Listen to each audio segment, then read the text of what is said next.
on s'est intéressé à ça. Euh, c'est pas grave. Et le plan qu'on va suivre, c'est ça. Bah, c'est pourquoi en fait on s'est intéressé à la SSPI, parce que finalement c'est un endroit stratégique et qui était, on trouvait un peu délaissé. Et parce que vous allez voir qu'il y a un rationnel important à faire marcher les gens le plus vite possible. Et le sport, c'est la santé, on le dit de plus en plus. Et c'est aussi vrai en périopératoire. Alors la SSPI, c'est vraiment un carrefour extraordinaire, quasiment obligatoire, bon, sauf quand vous avez la possibilité de shunter la SSPI.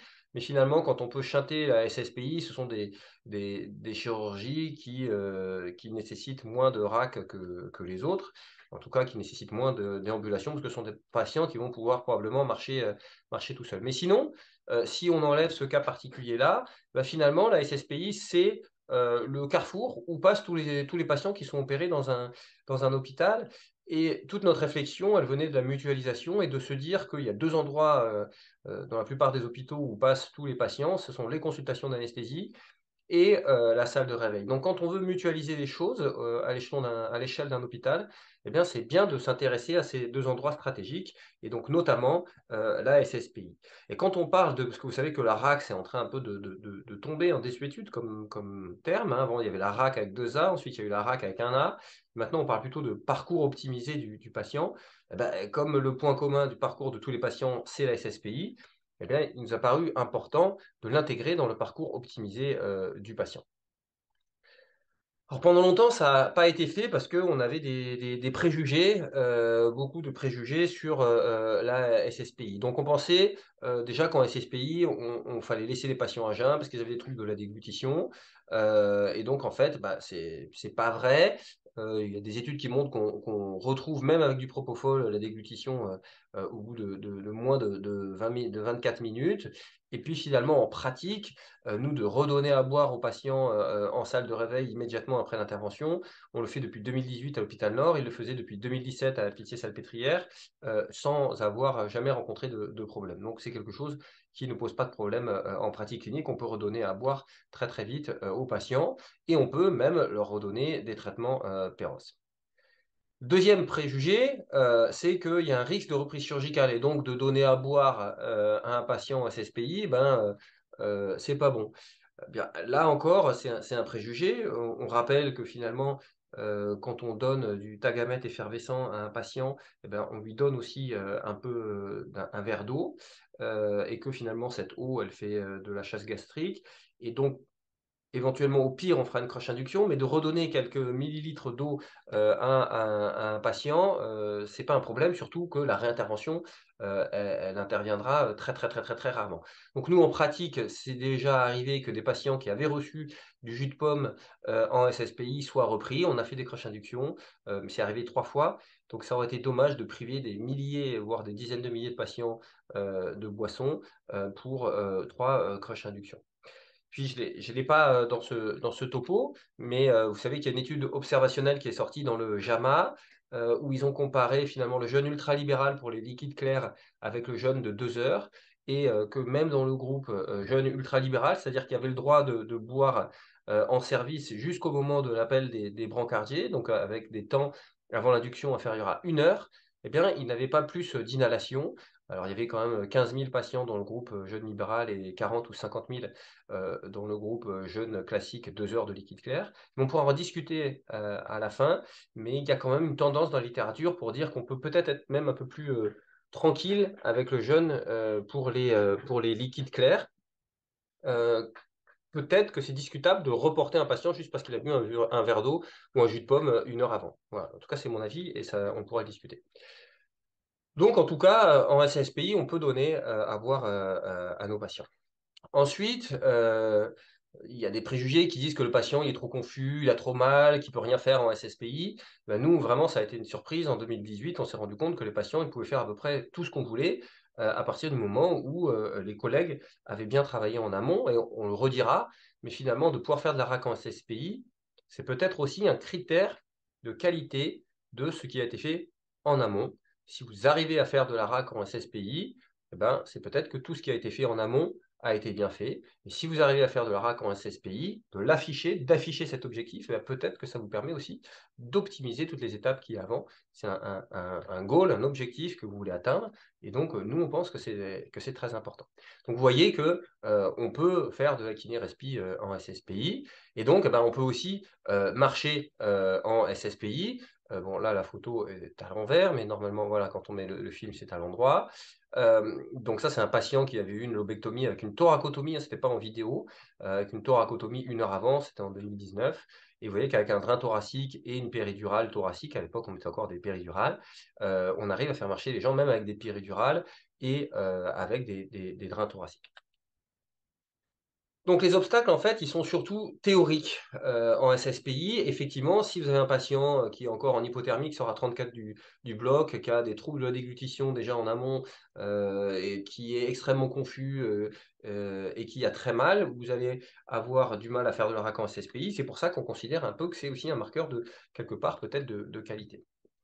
Donc, nous, qu'est-ce qu'on a mis en place? On a mis en place un système où les patients, ils vont boire, ils vont reprendre leurs médicaments Péros, et ils vont surtout avoir de l'éducation kiné et de la déambulation en SSPI. Donc ça donne ça. Quand le patient arrive, d'abord on lui explique comment tousser sans avoir mal, les mains sur la poitrine si c'est de la thoracique ou les mains sur l'abdomen quand c'est une chirurgie abdominale. On lui explique le rationnel, il faut vraiment expliquer le rationnel au patient. Vos poumons vont se ratatiner, on y reviendra. Vos poumons vont se ratatiner, donc on va lutter contre ça. Il faut vraiment que vous n'ayez pas mal, que vous respiriez fort avec des grands volumes, que vous toussiez et que vous vous leviez pour que les poumons arrêtent d'appuyer, le dos arrête d'appuyer sur les poumons et que vous n'ayez pas cette compression postérieure et ces poumons qui se ratatinent. Voilà, donc on explique au patient tout ça, on explique comment tousser sans avoir mal, on le fait marcher et ensuite on lui donne des spiroballs, de quoi faire de la kiné inspiratoire, incitative. Et donc vraiment ce qui compte c'est de faire des manœuvres de recrutement et d'insufflation majeure pour gonfler au maximum ses poumons et pour recruter, faire des manœuvres de recrutement vigiles, on va dire. Donc vous voyez qu'on leur fait tendre les jambes aussi, hein, ça c'est un piège. Des fois, vous avez des blocs que vous n'aviez pas prévus. Par exemple, vous faites un bloc ilio-inguinal et puis ça diffuse sur le fémoral. Vous allez avoir du mal à verrouiller les quadriceps. Donc nous, on assoit d'abord les patients sur le bord du lit. On leur fait tendre les jambes pour voir qu'il n'y ait pas de bloc fémoral et pour voir qu'ils arrivent bien à bouger les jambes, qu'il n'y ait pas une sciatique paralysante en pré-op. Hein, des fois, ça peut... et qu'ils soient capables de verrouiller. On se met devant eux et on les garde monitorés, on les fait se mettre debout à côté du lit. Une fois qu'ils sont debout à côté du lit, eh bien on voit s'ils tolèrent bien, et le plus souvent c'est le cas. Alors parfois ils font une petite hypotension, on les rassoit. Et si par contre ils supportent bien, eh bien on les déscope et ensuite on les fait marcher dans la salle de réveil. Donc, on n'a pas de scope ultra portatif, on n'utilise pas de scope ultra portatif, on les fait marcher descopés une fois qu'ils ont bien toléré, la position debout. Donc voilà, vraiment, ça c'est en résumé, en pratique, ce qu'on fait. On l'a fait sur plus de 1000 malades de chirurgie majeure. On le fait que sur des malades de chirurgie majeure qui ont vraiment un bénéfice à ne pas avoir d'atélectasie, qui sont à risque d'atélectasie, qui ont un bénéfice à marcher. On ne le fait pas, bien sûr, chez les patients d'ambulatoire qui vont de toute façon marcher après. Donc on le fait sur toutes les chirurgies abdominales majeures et les chirurgies thoraciques majeures.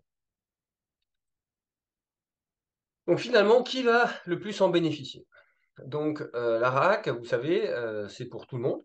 Ça, c'est une vieille diapo, donc il y a 2 A. Et c'est pour tout le monde, mais finalement, ça va probablement encore plus bénéficier aux patients les plus graves, donc il y a pas de limite. Il faut en faire pour tout le monde, et a fortiori pour les patients les plus fragiles et pour les patients qui ont les chirurgies les plus lourdes. Donc c'est ceux-là qui vont potentiellement le plus en bénéficier.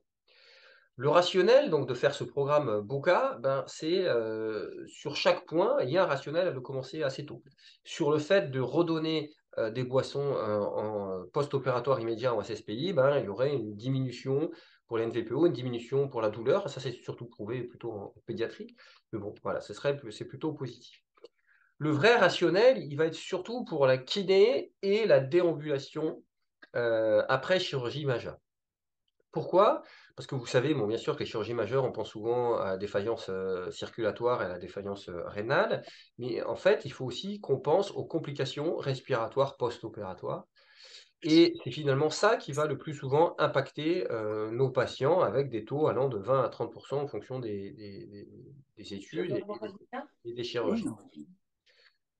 Alors, il y a quelqu'un qui parle là, excusez-moi, peut-être il faut couper les micros. Merci beaucoup. Donc, le rationnel, c'est d'essayer de lutter contre ces complications respiratoires post-opératoires en chirurgie majeure. C'est vraiment pour ça qu'on a fait ce protocole de RAC ultra précoce en SSPI. Et pour prévenir ces complications, il va y avoir vraiment deux choses, hein. Ben, ça va être la kiné et la déambulation. Pourquoi? Parce que dans les deux cas, finalement, on va essayer de recruter le poumon. Et parce que les atélectasies sont vraiment l'ennemi des patients en chirurgie majeure. On avait fait cette étude qui montrait que finalement, en utilisant l'échographie, on arrive à détecter les épanchements pleuraux et les consolidations alvéolaires, et que les patients qui ont dès la SSPI des consolidations alvéolaires et des épanchements pleuraux, il y avait une association avec le fait qu'il fasse plus de complications post-opératoires, un autre ratio qui était parfois jusqu'à plus de 6, presque 7. Donc finalement, on ne sait pas si le fait de traiter cette alectasie, ça va les guérir, hein, c'est une association, on ne sait pas si c'est une causalité, mais en tout cas, on détecte une sous-population de patients qui sont particulièrement à risque.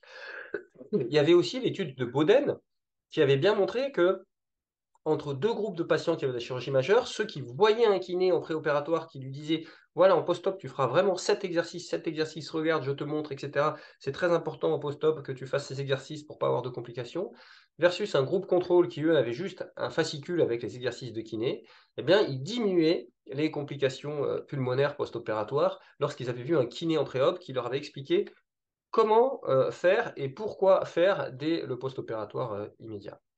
Et donc, il y a de plus en plus d'études, finalement, qui montrent l'intérêt de déambuler précocement et l'association entre l'atectasie et les complications. Là, il y a cette étude en chirurgie cardiaque qui montre que finalement, quand on se mobilise tôt, eh bien, on a moins d'atélectasie que si on ne se mobilise pas. Il y a pas mal d'études finalement dans des revues de kiné qui montrent bien que lorsque vous déambulez, eh ben, vous allez diminuer finalement le taux de complications post-opératoires pulmonaires post-opératoires. Donc ça commence vraiment à sortir le fait que déambuler précocement diminuerait les atélectasies et diminuerait les complications. Et à chaque fois, c'est la même problématique, c'est est-ce que finalement c'est l'œuf ou la poule, est-ce qu'on regarde une association ou est-ce qu'on regarde une causalité? Il y a cette étude aussi qui est intéressante parce qu'elle est faite, publiée dans le JAMA Open Online. Elle reprend pas mal de types de chirurgies majeures qui sont des chirurgies différentes, donc il y a un peu de tous les types de chirurgies majeures. Et donc, cette étude aussi, elle montre qu'il y a une association entre le nombre de pas que vous avez fait à J1 et votre durée d'hospitalisation. Donc, ça va toujours être difficile de dire si c'est vraiment, il n'y a pas d'études randomisées hein, pour l'instant, pour vraiment établir la causalité, mais il y a vraiment un signal très fort pour dire qu'il y a une corrélation entre tout ce que vous allez marcher et le peu de temps que vous allez passer à l'hôpital. Parce qu'en pratique, nous, je ne sais pas comment c'est chez vous, mais quand on opère un patient d'une chirurgie majeure, hein, bah, il y en a souvent qui sortent et qui finissent par rentrer en service assez tard. Pour les kinés, assez tard, ça peut être 16h30 ou 17h, hein, parce qu'ils finissent plus tôt que nous. Et donc, eh bien, finalement, ils sont pas vus par les kinés toujours à J0. Et on avait pas mal de patients qui avaient mal, qui restaient au fond du lit, qui des fois même avaient des cathéters pour ne pas avoir mal, mais qui n'osaient pas bouger dans le lit pour ne pas s'arracher les cathéters. Et finalement, on obtenait l'effet inverse, c'est-à-dire des gens qui restaient allongés 24 heures et qui attendaient J1 pour faire leur kiné. Et là, on avait déjà perdu parce que la téléctasie s'installe. Donc, on a des datas maintenant pour dire que, un, c'est faisable de mobiliser ultra précocement jusque dans la SSPI, et deux, c'est efficace. Alors, il y a cette étude, qui est une étude brésilienne, je crois, qui montrait que finalement, il y a une association entre ceux à qui on a réussi à faire de la déambulation dans la première heure et alimenter dans la première heure, et les complications qui sont survenues. En gros, il y en a quasiment pas dans le groupe qu'on a réussi à faire marcher la première heure et qu'on a réussi à faire boire dans la première heure. Il y a cette étude qui montre que finalement la marche dans les 4 heures est associée, même en multivarié, avec une diminution des complications post-opératoires. Et puis, il y a les plus forts, Kandar aux États-Unis, en thoracique. Eux, ils ont fait la même chose que nous, avant nous, hein, bien sûr. Et ils ont montré que eux, ils arrivaient à faire marcher la quasi-totalité des patients dans les 2 heures, mais une immense majorité dans la première heure suivant l'extubation, à leur faire marcher plus de 80 mètres, et finalement que c'était associé à une baisse extrêmement importante du taux de pneumonie et de la durée de séjour. Alors, c'était des lobectomies. Dans leur groupe, il y avait beaucoup de vidéos thoraco, VTC, mais ils avaient des taux extrêmement impressionnants extrêmement faibles de pneumonie, et ils arrivaient à baisser à des taux encore plus faibles de pneumonie, de l'ordre de 0,7% de pneumonie, et des durées de séjour qui étaient extrêmement courtes. Donc c'est eux qui ont les meilleurs chiffres dans la littérature. Nous, donc à Marseille, on a maintenant des chiffres des patients qui sont. On a publié que finalement sur la cohorte thoracique, mais on a aussi inclus des patients de toutes les chirurgies. Et on arrive à faire 92% des patients qu'on veut asseoir au bord du lit, on arrive à les asseoir, à les faire boire, à 90% à faire de la kiné-respi. On arrive tous donc à les asseoir ou à les mettre debout, et il y en a à peu près 60% qui arrivent à déambuler. Voilà. Donc vraiment, on a montré que c'était faisable.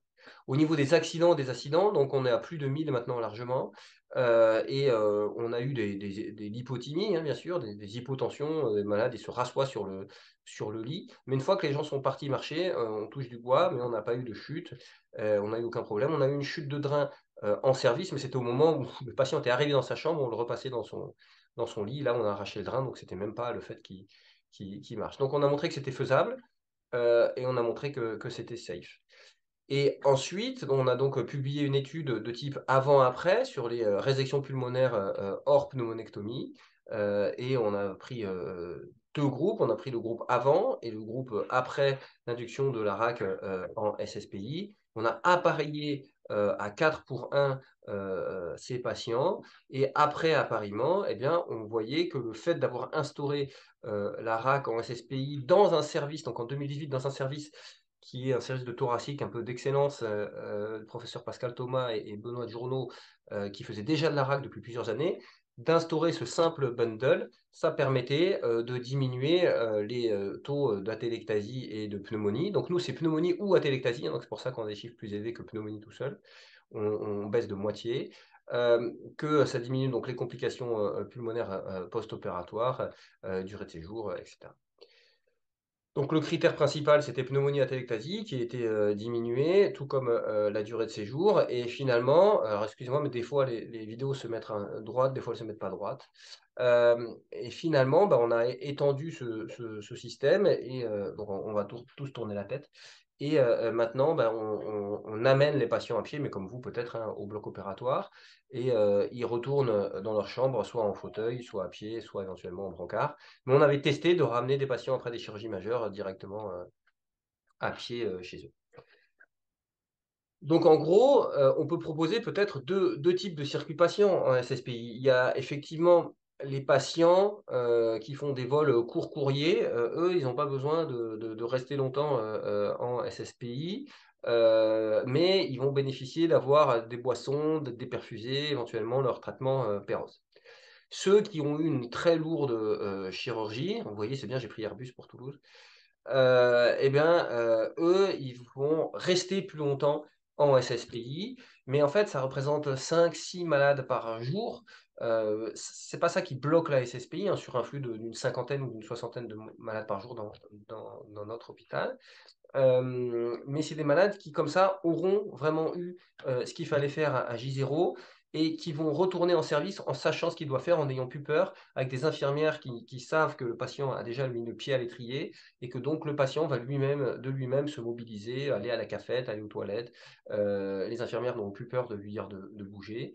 Et donc finalement, pour ces 5-6 patients-là, on gagne probablement beaucoup sans avoir ralenti le flux global de la salle de réveil. Et dans la salle de réveil, maintenant, il y a vraiment tout le monde qui est demi-assis, qui boit, voilà, c'est une salle de réveil, c'est pas une salle de sommeil. En fait. Donc, avant, c'était ça, hein, la salle de réveil, c'était plutôt une salle de sommeil. Et maintenant, ben, la salle de réveil, c'est vraiment un endroit où, un lieu de vie, où les gens sont demi-assis, boivent et se mobilisent.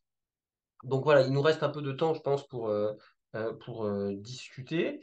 Il y a plein de choses qu'on peut discuter. Je peux revenir même si vous voulez sur le topo, hein, je peux faire plus long, mais euh, c'est c'est quelque chose qui a un niveau de preuve qui est de plus en plus élevé. Donc, ce qui manque dans ces diapos que j'ai peut-être ailleurs, c'est que maintenant c'est passé dans les recommandations. Hein. Donc, il est passé dans les recommandations, notamment les RFE de l'ASFAR, sur l'optimisation du parcours patient, qu'il fallait lever précocement les patients, c'est-à-dire en fait dans les 24 heures, mais que le plus tôt était le mieux, et qu'il était possible, donc suite à ces études, de faire de l'ARAC dès la SSPI, et qu'il était même recommandé de faire de l'ARAC dès la SSPI, et que ça marchait bien. Donc finalement, peu importe l'endroit où vous le faites, hein, ce qu'il faut, c'est faire marcher les patients le plus vite possible. Et nous, on pense que c'est bien d'intégrer la SSPI là-dedans. Voilà, j'écoute si vous avez des questions, et puis je peux vous réorienter vers d'autres études si vous voulez qu'on aille plus en profondeur dans des études plus récentes. Mais voilà. Merci infiniment, Laurent. Euh, J'aurais pu te dire qu'en préambule, en fait, il y a pas, t'as un auditoire assez large composé de médecins thésés, du CHU, mais aussi de centres hospitaliers régionaux, des internes et également l'équipe paramédicale représentée par Maxime Dard de la salle de réveil. Donc tout le monde s'intéresse à cette réhabilitation débutée dès la salle de réveil. Merci pour tes propos fondés sur les preuves et puis pour ton illustration. Alors, tu nous as fait une petite gymnastique Ouais, cervicale, pardon. Ouais. mais c'est parfait pour notre réhabilitation à nous. Ouais. Effectivement, redire que les recommandations de notre société savante sur l'optimisation du parcours de soins ont été publiées cet été dans la CCPM et qu'il est question un peu de la salle de réveil, mais probablement pas encore assez, et qu'on aura avec d'autres données, d'autres choses à raconter sur ce sujet-là. Le dire, sauf erreur de ma part, je crois que tu travailles essentiellement en chirurgie thoracique. Et donc, c'est vrai que tu as des données toutes particulières sur la réhabilitation respiratoire, avec notamment, tu fais la part belle à l'échographie pleuropulmonaire pour regarder l'aération pulmonaire de tes patients en post-opératoire, en tout cas suivre notamment les complications respiratoires potentielles. Moi, ce que je retiens un message fort, c'est de dire que les patients les plus comorbides et les plus fragiles sont les plus grands bénéficiaires de ce genre d'intervention, de démarche.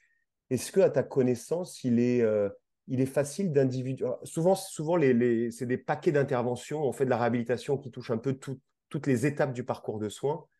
Et c'est vrai que maintenant, on le fait, enfin, tu le proposes aussi dès la salle de réveil. Est-ce qu'en soi, pris isolément, tu penses que euh, on pourrait même isoler les bénéfices de cette intervention dès la salle de réveil par rapport à un bundle d'interventions? Alors, c'est une bonne question. Euh, Nous, c'est sur une étude de type avant-après. Donc, les études de type avant-après, elles ont forcément des biais méthodologiques, mais on avait essayé de faire un appariement de 4 pour 1, qui est assez puissant quand même, pour essayer de gommer ça. Et donc, dans notre étude, il y a, dans un service qui faisait déjà de l'ARAC avant et déjà toutes les bonnes pratiques de l'ARAC, le fait d'avoir rajouté spécifiquement cet item-là, ça a permis d'améliorer le pronostic des patients. Il faut dire que c'est chez un sous-groupe de patients très particulier, des patients très lourds, des patients qui sortent relativement tard et qui donc ne peuvent pas bénéficier de kiné à J0. Si vous avez par exemple, je dis n'importe quoi, un kiné qui reste jusqu'à 22 heures dans votre service, probablement que c'est monocentrique, hein, probablement que vous n'aurez pas cet effet-là. Ce qui compte, c'est que le patient puisse probablement déambuler, marcher, avoir de la kiné respi dès le J0. C'est probablement ça qui fait la différence. Donc nous, dans le cadre de notre étude et dans notre hôpital, l'injonction, enfin l'ajout de ce bundle seul nous a permis d'améliorer le pronostic des patients. Voilà. Après, tu as raison, d'habitude, c'est plutôt un couple de mesures et on a des associations. Plus on suit des bundles, plus on diminue la durée de séjour des patients. Mais c'est vrai que cet item, il y a un faisceau d'arguments, je vous remontrerai après, je vais trouver d'autres diapos. Il y a un faisceau d'arguments dans la littérature pour dire qu'il y a une association très forte. En tout cas, c'est une association. Il n'y a pas d'études randomisées en double aveugle pour montrer, de toute façon, l'aveugle, ce ne sera pas possible, mais d'études randomisées pour montrer vraiment du cause à effet. Mais il y a un faisceau d'arguments très important pour montrer que la déambulation ultra précoce, plus ou moins associé avec la kiné ultra précoce, probablement que ça diminue les complications post-opératoires. Hein, voilà. Parce que ça lutte contre la téléctasie. Voilà. Il y a vraiment une association entre. Il y a même des études expérimentales. Quand on a une atélectasie, on a une diminution, donc il n'y a plus de surfactant à l'endroit où il y a la téléctasie. Il y a une altération des pneumocytes de type 1 et de type 2, et ça fait une inflammation qui favorise les pneumonies. Si on remet du surfactant, eh ben, dans des modèles expérimentaux, eh bien, hop, on rediminue le taux de pneumonie. Donc ça, c'est montré dans des modèles expérimentaux. Et nous, même en excluant l'atélectasie des complications pulmonaires, quand on voyait qu'un patient avait une atélectasie ou un SSPI, eh bien après, 8 jours après, il allait faire plus de complications pulmonaires, même si on ne comptait pas les atélectasies. Si on comptait que les pneumonies, etc., ils font plus de complications. Ces patients-là sont des patients particulièrement à risque. Donc si vous avez un appareil d'écho, là j'ai un lien d'intérêt avec General Electric. Si vous avez un appareil d'écho dans la poche et que vous regardez en SSPI les patients, que vous voyez des patients qui ont des épanchements pleuraux ou des atélectasies, eh ben, ceux-là, vous savez qu'en tout cas, ce sont des patients qui sont plus à risque. Donc peut-être que vous pouvez les garder plus sous le coude. Ça, c'est pas évidence-based, hein, mais peut-être que vous pouvez faire plus attention avec eux et qu'il faut les faire probablement marcher. Merci beaucoup, Laurent. Est-ce qu'il y a des questions ou des, où certains Moi, j'ai veulent une partager leur expérience? question. Je suis Vincent Prix, je vous parle de la Réa de Rangueil et je voulais savoir si euh, sur vos données, la proportion des patients qui avaient bénéficié d'une ALR avant l'intervention, ou enfin pour l'intervention en tout cas, était importante chez les patients qui déambulaient. Et si voilà, en Oui, fait, cette déambulation, ils ont elles tous interviennent dans un bundle de oui, prise en charge de l'antalgie. tout à fait, c'est une très bonne question. Alors encore une fois, moi j'ai l'impression que alors, je travaille pas vraiment en chirurgie thoracique, je travaille beaucoup dans mon bureau, hein, parce que quand on n'est pas assez d'agrégés en anesthésie-réanimation, donc on peut pas être partout. Et donc je bénéficie d'avoir une équipe. J'ai été beaucoup en SSPI pour faire ça, j'ai fait un peu kiné, mais je bénéficiais du travail de mon équipe en amont, parce qu'ils sont vraiment, effectivement, je pense vraiment que c'est un critère de qualité de l'équipe à la fois chirurgicale et de l'équipe anesthésie. Et donc, ils ont tous, pour répondre à votre question, ils ont tous de l'ALR avec un protocole qui est fait, qui va dépendre bien évidemment du type de chirurgie. Donc là, on parle beaucoup de lobectomie ou de segmentectomie thoracique. Et donc, bah, ils ont en général donc maintenant soit des single shots des blocs paravertébraux thoraciques, soit des cathés, soit parfois des érecteurs du rachis, mais ils ont plutôt ça dépend du type d'incision. Mais quand c'est des thoracotomies, ils ont en général des blocs paravertébraux avec des cathés. Et on n'hésite pas, lorsque ça n'a pas marché, à refaire en SSPI. Et on privilégie le fait de refaire une ALR en SSPI plutôt que de mettre des morphiniques. Et ça, je pense qu'effectivement, c'est quelque chose qui peut influer sur le taux de réussite de la marche en SSPI.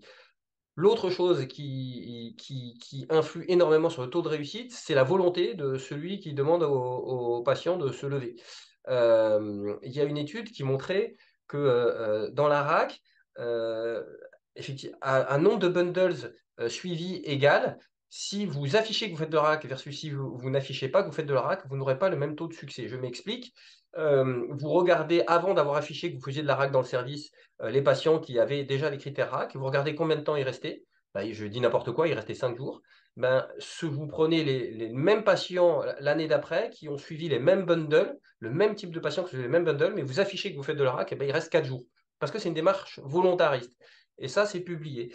Et nous, il y a plein de fois où j'arrivais en SSPI, on me dit, ah, c'est malade, il a mal, on ne peut pas le lever. Et puis, avec un côté un peu commando, on arrive, on dit, mais si, c'est bon, vous n'avez pas mal, etc. Et on force. Et en forçant, bah, finalement, ça se passe très bien. Les gens ont de moins en moins mal quand ils marchent. Alors, encore une fois, il faut qu'ils soient calmés pour la douleur, hein. C'est un mauvais exemple ce que je dis, mais quand ils n'ont pas envie de les forcer, eh ben, ça va vraiment améliorer la faisabilité, le nombre de patients que vous allez pouvoir faire déambuler en SSPI. Donc, il faut qu'ils soient calmés pour la douleur avec de la LR. Et ensuite, il faut vraiment y aller. Il ne faut pas avoir peur, il faut y aller. Merci beaucoup, Laurent. Et donc, c'est clair que nos salles de réveil, elles ont véritablement changé ces dernières années. Là, on est vraiment sur des stratégies analgésiques qui incluent beaucoup l'ALR pour épargner les morphiniques. Ça, c'est sûr. Et c'est vrai que on voit des boissons qui sont distribuées, les déperfusions qui sont faites dès la fin de enfin, dès la salle de réveil, la prise de traitement antalgique Péros. On s'inscrit vraiment là-dedans. Est-ce que tu penses qu'il faut qu'on se débrouille pour avoir des kinés en salle de réveil? Et si oui, finalement, pour quel type de chirurgie? Euh, Est-ce qu'on doit rester sur le fait que, sur ce que tu disais pendant ton exposé, que c'est probablement les chirurgies les plus lourdes et les patients les plus lourds qui peuvent bénéficier de cette déambulation précoce? Ou alors, euh, ou alors il faut inclure tout le monde? Ok, bah alors ça aussi, c'est une très bonne question. Alors, je gardais pour la fin. Il y a peut-être des gens qui ont trouvé ça aberrant que tu parles d'un kiné en SSPI. Bah, nous, on l'a. Voilà. Donc, suite à ça, donc au départ, c'était moi le kiné en SSPI avec un interne. Et, voilà. Et suite à ça, on a réussi à obtenir, je ne sais pas encore comment on a fait, un kiné pour la SSPI, donc qui est mutualisé. Pour optimiser encore plus les choses, et c'est là qu'on revient avec mon topo au début, on s'est dit que ce kiné, finalement, qui n'inclut que les patients les plus graves, parce qu'on n'arrive pas à ce qu'il inclut dans la vraie vie, on n'arrive pas à ce qu'il voit 40 patients. En fait, il voit 6 patients, et puis ils ont chacun leur rythme, etc. Pour optimiser son action, on s'est dit que le matin, il allait faire de la préhabilitation et de l'éducation thérapeutique. Donc en fait, le matin, il est plutôt aux consultations d'anesthésie et il voit des patients et il va leur faire de l'éducation patient on a une infirmière coordinatrice mutualisée pour tout l'hôpital et ce kiné mutualisé qui voit quelques patients adressés par les chirurgiens regroupés par spécialité. Par exemple, le lundi, il va voir les patients de chirurgie qui vont avoir une chirurgie de la hanche et du genou.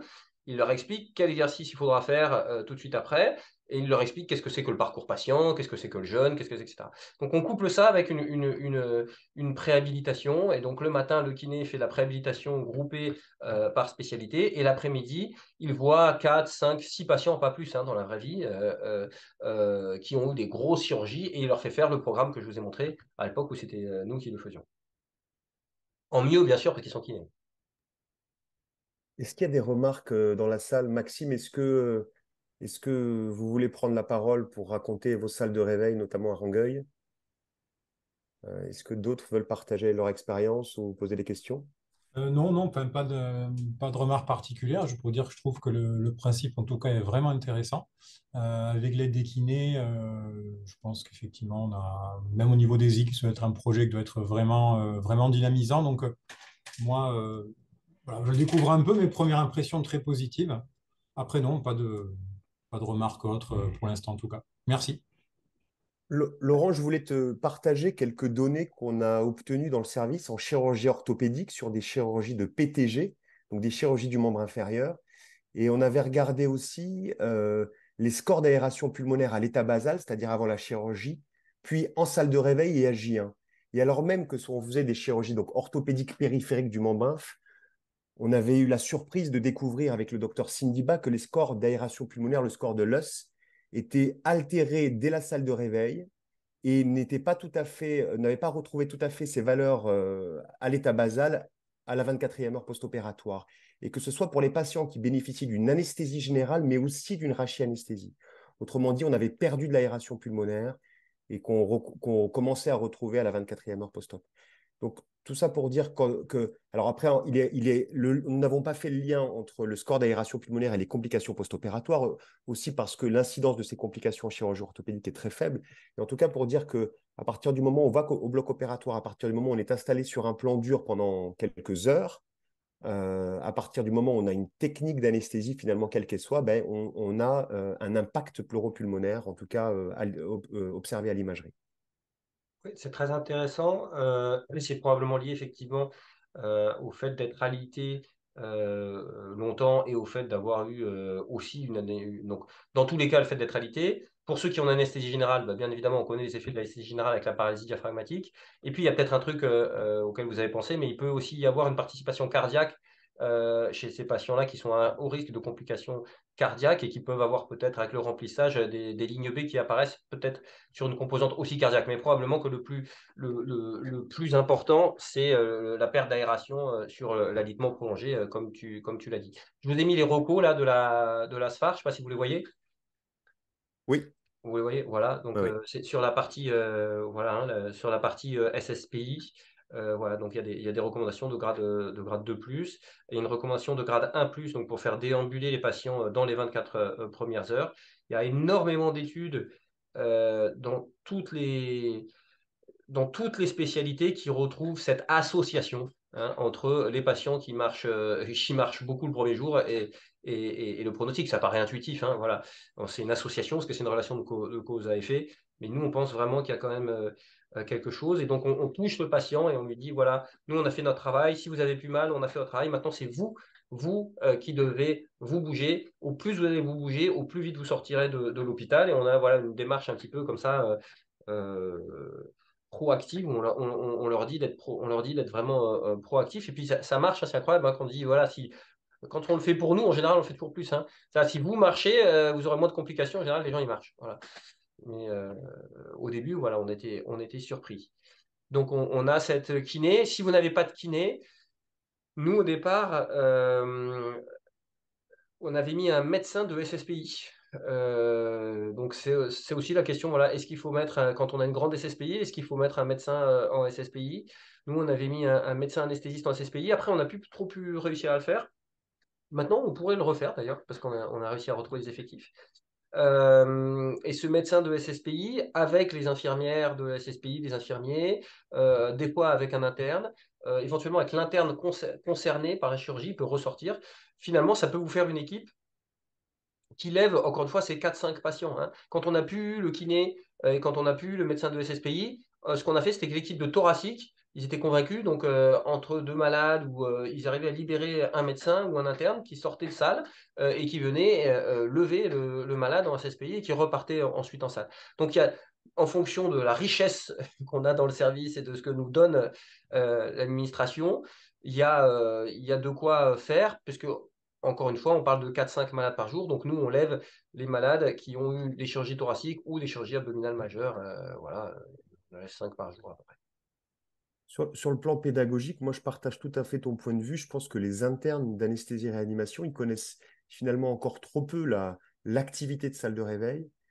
Et je trouve que ça serait intéressant déjà de voir le devenir post-op précoce immédiat de leurs patients et du coup de regarder ce qui peut être fait en réhabilitation de la salle de réveil. Dans la même veine, une question de Fanny sur le rôle des chirurgiens. Est-il déterminant en SSPI chez vous? Est-ce qu'à Marseille, les chirurgiens interviennent en salle de réveil? Alors non. Déjà, ils nous ont autorisé à faire tout ça, ils nous ont aidés pour l'étude, ils nous ont ouvert leur base de données, etc.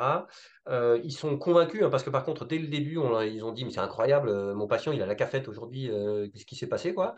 Donc, ils sont vraiment convaincus, ils nous ont aidés. Ils sont pas venus en SSPI, pas trop, et c'est pas eux qui ont fait déambuler les malades.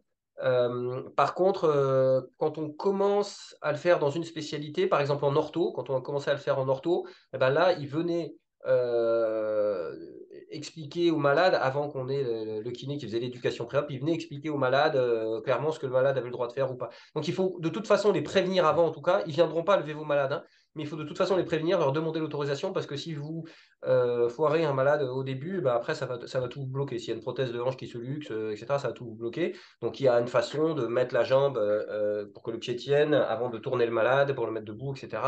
Donc en neurochirurgie et en orthopédie particulièrement, il faut vraiment avoir l'accord du chirurgien. Et il y a 2-3 fois, ils sont venus en SSPI juste pour montrer aux patients qu'est-ce qu'il fallait faire. Après, ils sont partis, ils n'ont pas vraiment fait déambuler, mais ils ont montré voilà, comment positionner la jambe, etc.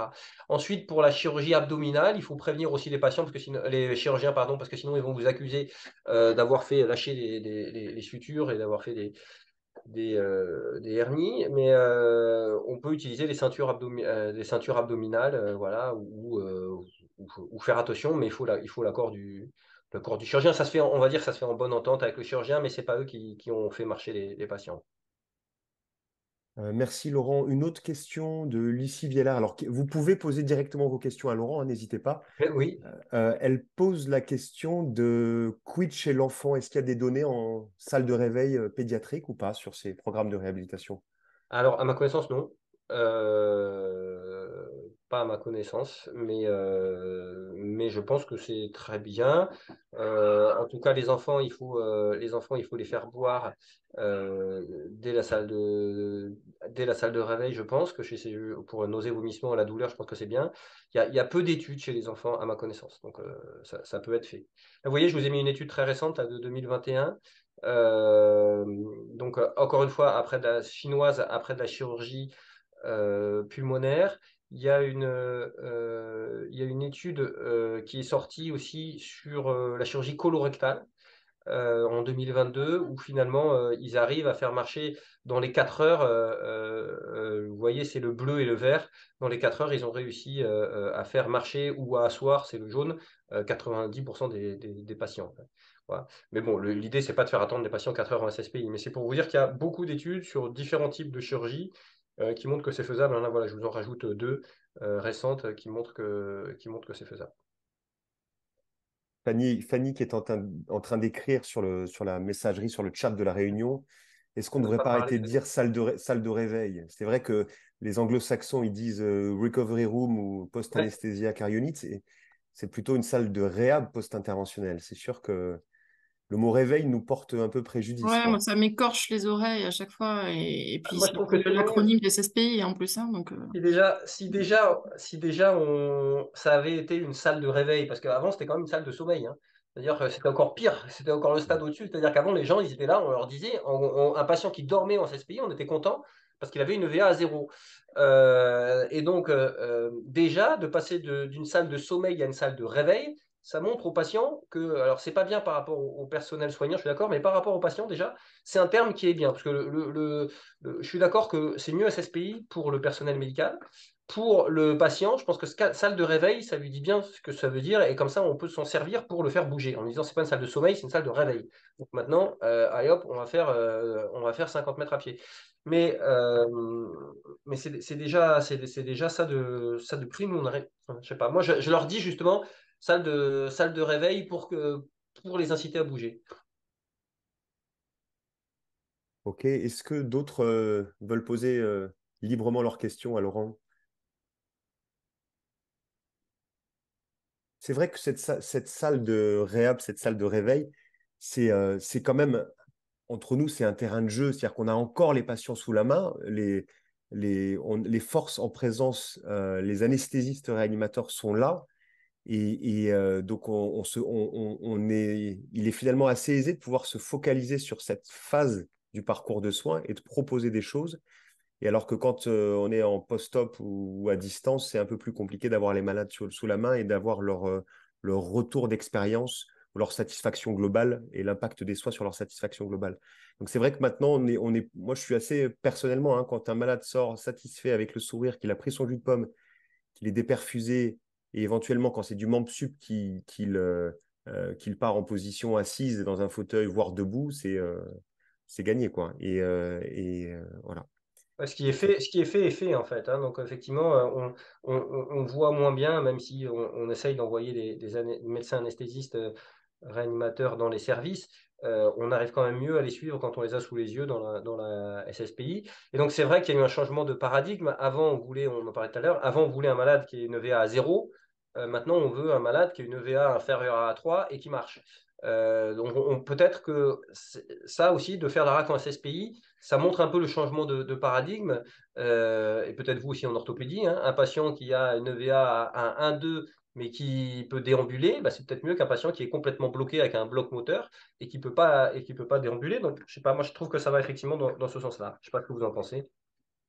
c'est vrai qu'on essaie de trouver le meilleur compromis entre contrôle de la douleur et épargne de la fonction musculaire motrice, hein. Tu sais que le grand débat dans la RAC en chirurgie orthopédique, c'est je fais un bloc, mais je ne veux pas avoir d'atteinte motrice, notamment quadricipitale, pour ne parler que du bloc fémoral. Donc, du coup, on essaye de trouver le meilleur compromis, mais on dit bien aux chirurgiens quand même que il est illusoire de penser se réhabiliter si les malades sont douloureux, sévères ou Bien sûr, intenses. bien Donc, sûr. on contrôle la douleur, en tout cas suffisamment pour ensuite pouvoir les réhabiliter. Ouais. Donc Et, inférieur à 3, mais peut-être plus 0. Enfin, s'ils ont 0, c'est tant mieux, hein.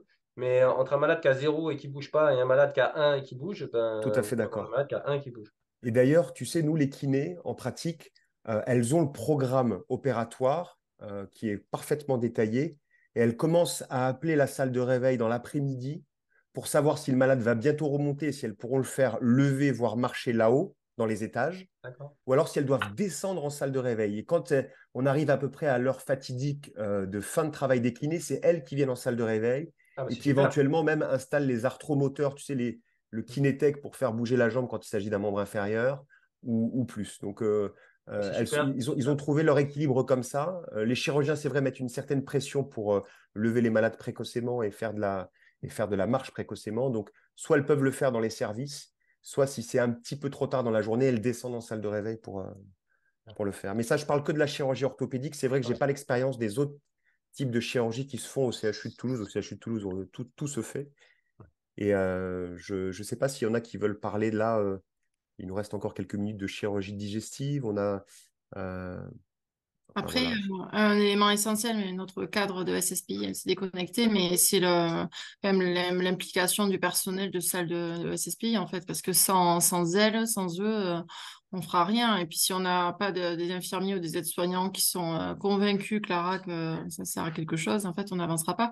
Donc, je pense que voilà, Maxime est plus là, mais il faut absolument qu'on les fasse aller se former, formation de l'ASFAR, qu'il y a les journées qu'il y a pour la RAC en SSPI, il faut absolument qu'ils les fassent, qu'ils en soient convaincus pour qu'après on puisse mettre en place ces choses-là, parce que en tout cas sur Rangueil, c'est pas toujours évident. Moi, alors, je connais que la salle de réveil du bloc des urgences est radio-interventionnelle, donc on n'est pas sur les mêmes typologies de patients, même pour la chirurgie vasculaire aortique, on va pas forcément les lever immédiatement au réveil. Mais sans qu'ils soient convaincus, c'est impossible. On ne peut pas travailler tout seul. Bien sûr, tu as totalement raison. C'est pour ça qu'il faut commencer doucement par les malades qui en bénéficient le plus. Voilà, faut commencer peut-être au départ avec eux, avec un malade qui n'est pas un malade obèse, qui qui est pas pusillanime, etc. Faut commencer doucement. Après, vous avez vu que c'est le sens de l'histoire. Là, il y a des trucs qui circulent là, de plus en plus sur LinkedIn, etc. Avec des malades de réa qui sont, Mhm. c'est trop, hein, qui sont dialysés. Ils sont dialysés, ventilés, et ils les suivent à 10 avec un qui pousse la machine. Bientôt, ils feront marcher les ECMO. Bon, mais donc après, voilà, mais c'est comme ça, c'est en montrant l'exemple sur des cas un peu extrêmes que finalement on avance. Nous, dans les CHU, je pense que c'est pareil que vous, on est souvent en avance sur un truc et complètement en retard sur un autre. Nous, par exemple, les patients de chirurgie thoracique, on arrivait à les refaire redescendre à pied avec la péridurale et le drain thoracique, un anesthésiste avec eux, hein, pour montrer qu'on arrivait à le faire. Et en même temps, le jeune de 20 ans qui avait une fracture de la main, il montait en lit en salle, au bloc opératoire. Mais finalement, ça nous a permis, maintenant tout le monde circule à pied, ça nous a permis de montrer l'exemple par les malades les plus durs. Bah, ça peut aussi être voilà, un moyen de faire bouger les lignes. C'est clair, c'est clair. Et je pense je reviens sur ces scores de satisfaction. Je pense au Core 15, Quality of Recovery en 15 questions, qui permet d'apprécier la satisfaction des patients sur des composantes douleur, émotionnelle, autonomie, etc. Je pense qu'il faut aller chercher ces scores un peu plus globaux pour montrer qu'en fait, ouais, ils sont satisfaits, ils sont contents de ce genre de prise en charge, ils sont contents de participer activement Ouais. à leur réhabilitation. Et, euh, et c'est très bien comme ça. Il Très, faudrait très bien vraiment comme qu'on ça. le fasse, ça, mais on n'arrive pas à le mettre en place, voilà, de faire des questionnaires chez tous les patients qu'on fait, et on n'arrive pas. On n'arrive pas à le faire, mais il y a des publications à faire, hein, forcément là-dessus, sur cette situation des patients. Ça, c'est justement une patiente qui était passée à la télé là, sur C'est Ma Santé. Elle avait plus de 85 ans, je crois. Elle a eu une thoracotomie et c'était une chirurgie de hernie hiatale. Et on a réussi à la faire marcher alors qu'elle avait 85 ans en salle de réveil. Ça, c'est le couloir autour de la salle de réveil. Et après, elle était très contente. Et elle était un peu, par exemple, était un peu confuse en post-opératoire, un peu agressif. Et quand on a fait le marché, on a aussi vu, alors ça, c'est pas du tout prouvé, hein, mais on a vu quand même qu'elle elle reconnectait un peu le fait de marcher. Et on le sait, hein, tous les papiers qui sortent sur le sport et sur. Voilà, on avait eu l'impression, effectivement, ça faisait raccrocher. Et, voilà. Quand les gens ils marchent, finalement, ils pensent à autre chose, donc ils ont un peu moins mal. Ils toussent, ils crachent, ils respirent à plus haut volume et ils n'ont plus la compression des parties postérieures du poumon. Donc, et ça les oblige à réfléchir, donc peut-être même qu'ils ont un peu moins de délirium. Voilà. Mais ça, c'est pas prouvé, c'est juste mon avis, hein. Voilà.